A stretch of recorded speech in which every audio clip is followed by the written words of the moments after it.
Evolise, la solution de gestion et de facturation pour les TPE-PME présente. Sud Radio, c'est bon à savoir. C'est bon à savoir comment assurer un avenir à notre agriculture française. La question se pose alors que d'ici 2030, 50% des agriculteurs partiront à la retraite. Ce matin, à une semaine de l'ouverture du Salon de l'agriculture, coup de projecteur sur un dispositif qui vise à faciliter la reprise de ces fermes pour ne pas qu'elles disparaissent. Bonjour Simon Bessel. Bonjour. Et un grand merci d'être avec nous ce matin. Vous êtes le cofondateur de Fèves pour Ferme en Vie. Alors c'est une foncière agricole et solidaire. Vous êtes basé à Bordeaux. Expliquez-nous quel est le principe d'une foncière agricole et solidaire. Comment ça marche exactement ? En fait, le principe, c'est de pouvoir collecter de l'épargne citoyenne auprès de personnes et de fonds pour permettre l'installation de jeunes sur des pratiques agroécologiques et de la bio. Donc des jeunes qui ont des difficultés à financer la reprise d'une exploitation.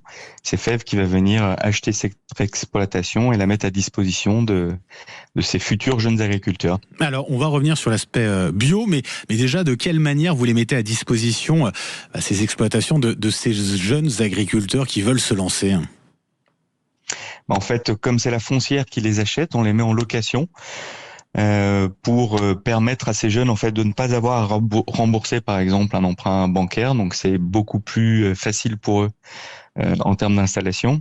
Ouais. Et ils vont bénéficier d'une option d'achat qui leur permet à tout moment, s'ils le souhaitent, de devenir propriétaires de leur ferme. En quelque sorte, vous prenez le relais quand les banques font défaut, finalement, quand les agriculteurs n'arrivent pas à obtenir de prêts pour véritablement reprendre une exploitation, c'est cela ? Oui, alors en partie, puisque la banque en général va financer quand même du matériel ou du cheptel agricole, ouais. Et nous on va essentiellement financer le bâtiment et les terres. En tout cas, c'est important puisque effectivement, il en va de notre souveraineté alimentaire. Il y a urgence. Que deviennent aujourd'hui les exploitations qui ne trouvent pas de repreneurs ? Il y en a de plus en plus. Il y en a beaucoup, oui, parce qu'on a difficulté effectivement à trouver suffisamment de jeunes pour remplacer tous les partants à la retraite. Donc, soit les exploitations s'agrandissent, donc un voisin va racheter l'exploitation, agrandir son exploitation existante, soit certaines même disparaissent et donc ne sont plus cultivées. Ça coûte cher véritablement d'acquérir. Alors là, on parle de jeunes qui ne sont pas issus du monde agricole. Ça coûte cher pour ces jeunes-là d'acquérir véritablement une exploitation ?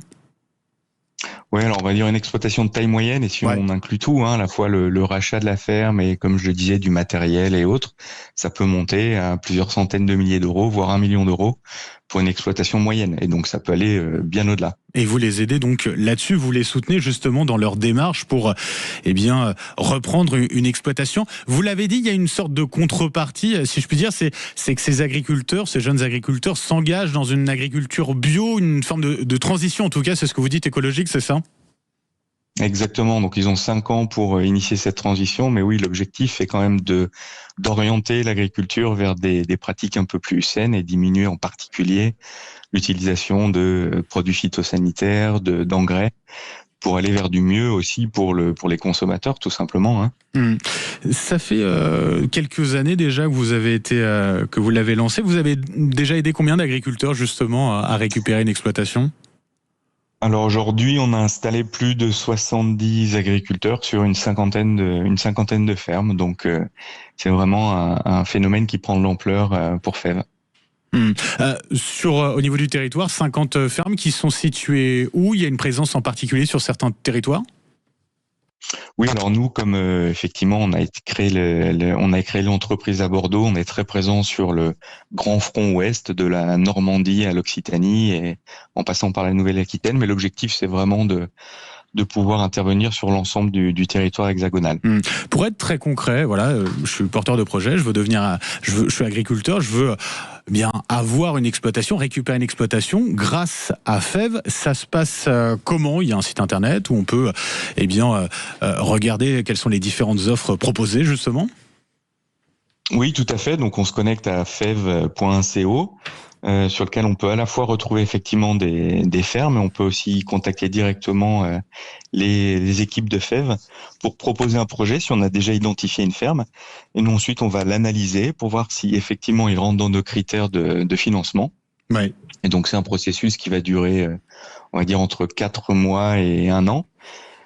jusqu'à l'acquisition de la ferme par la foncière et l'installation de l'agriculteur. Et donc, qui favorise effectivement ces centrales, ces capitales, ce renouvellement nécessaire des générations d'agriculteurs au cœur de l'importance de conserver cette souveraineté au maximum, cette souveraineté alimentaire. Merci beaucoup Simon Bestel d'avoir été avec nous ce matin, cofondateur, je le rappelle, de cette foncière agricole et solidaire Fèves, basée à Bordeaux, Fèves pour ferme en vie. Merci à vous et bonne journée.